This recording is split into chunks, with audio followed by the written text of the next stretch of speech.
Peekaboo, I see you. Hello, friends. Welcome to Beauty for Ashes, a place of growth and healing for addicts in recovery. You guys, look where I am. I'm in the middle of the forest, and it is absolutely stunning. Nature is a place where I feel so safe. Nature is a place where I feel like my addiction can't come and get me. And that's what I'm going to talk to you about today. About the disease of addiction. Have you ever wondered what it would be like to live with the disease of addiction? I'm going to tell you. That's what this video is about. Let me begin by telling you something I didn't realize until I was in treatment. Disease, and I've mentioned this in other videos, addiction is an incurable disease. Did you know that? It's something you're either born with or you're not. You're either born with it or you're not. I was born with it. I have quite a few people born with the disease of addiction in my family tree. There's also a lot of mental illness in there too, but that's a whole other video. Today I just want to talk to you about the disease and what it's like to live with it. Well, first of all, let me begin by saying that I want you to envision what it would be like to have a serial killer after you every single day of your life.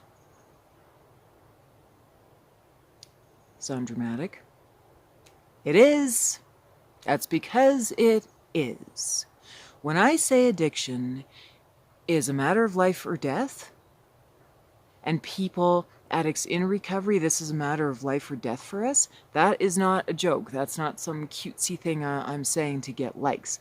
That's a real thing. Our disease is trying to kill us every single day. So what's it like to live with something like that? Well, it means that when you're in your addiction and it's alive and it's active,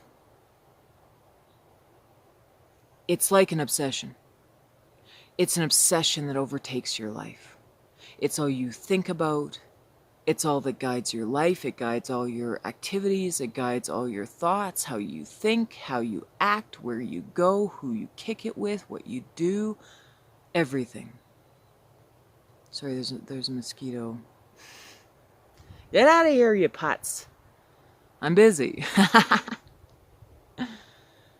Oh. It's all consuming. When they say it's cunning, baffling, and powerful, it's because it boggles the mind how all consuming it is, and it wants to kill you. Can you imagine having something inside of you that wants to kill you? It's fighting against all the good that you have inside of you. It's fighting against every good and pure thing.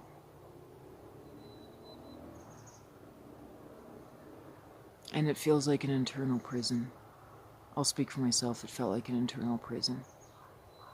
When I gave in to my addiction, and I did the booze and the drugs and the cigarettes, and then what brought me to my knees, crystal meth.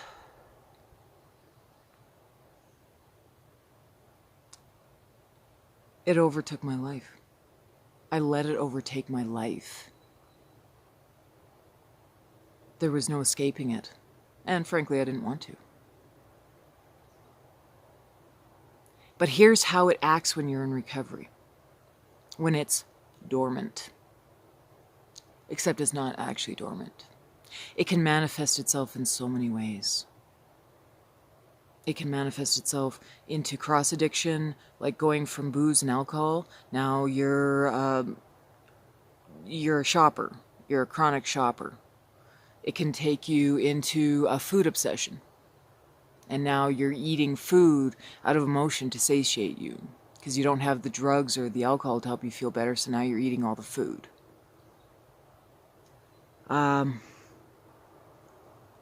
it can come in the way of obsessive thinking. And I know this very well. I can drive myself insane with my thoughts. Because it's this perpetual cycle. It's this, and it's all negative, right? It's all negative. And really, it was only through faith and prayer that I've been able to even begin to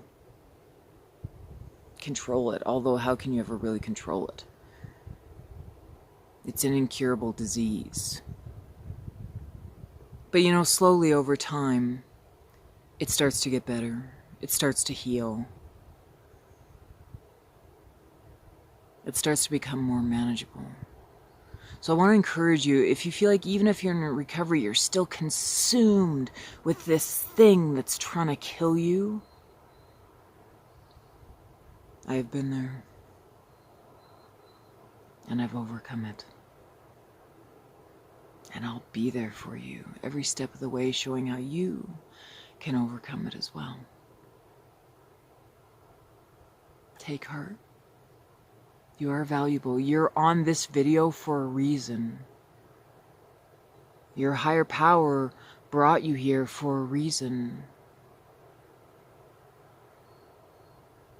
Isn't it nice to be in a place where you're finally understood? I'm happy to give you that gift. Let me pray with you guys before we go. The Serenity Prayer. God, grant me the serenity to accept the things I cannot change, the courage to change the things I can, and the wisdom to know the difference. Peace out, my friends. We'll see you next week.